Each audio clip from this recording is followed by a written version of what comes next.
Thanks very much. So I'm Carole Mochan, I'm one of the Labour MSPs, and I've come from a week in Parliament, which has been very busy, and I think it just sets the scene about where we're at. Is so in the Scottish Parliament, we do not an awful lot most of the time in terms of the debates are mild, not political. They're just sort of welcoming things and speaking about, important days, but not actual political decision making. And then in the last couple of weeks, they tried to bung in all the legislation, and we sat there for till 10 o'clock at night debating things. And I'm not sure. I wasn't a parliamentarian in the last government, so I'm not sure if that is just a thing of the Scottish Parliament or whether that is a thing of the current government. So in terms of what the flyer said about can Scotland move away from Johnson's right-wing agenda, then yes, we can. And as Helen has pointed out, and I'm sure other speakers will talk about, there are, even before we broke away from the EU, there was things that we could do. And there certainly are things that we can do now that we're not bound by a lot of things. Now, the SNP are very much, talking that they will not be bound by Boris Johnson's agreement. There's some cross-border things that they can change, but that they won't take that on. I think they're doing it, Polly might know better than me in this, slightly different to what the Welsh Parliament are saying. But I think the point that we are trying to make in the group is that doesn't necessarily mean that they are going to move away from the sort of EU neoliberal stuff when they have that opportunity to do that. And that is quite apparent when you're there. I think I knew that before I went to the Scottish Parliament, but when you're there, it is very apparent. So we know that the Scottish Parliament can do a lot. I've got some stuff here if anybody wants to ask me more in depth. I must say that I'm not an expert in this area at all, really.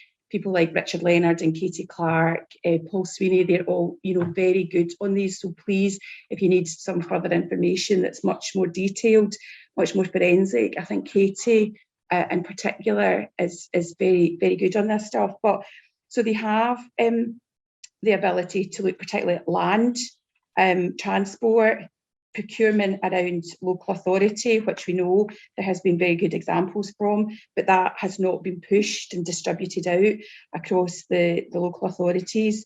And when they give examples, if you ask anyone out with the Parliament, even the third sector, when you speak to them when the government's not there, and you ask them where's the best example, North Ayrshire is always given as the best example.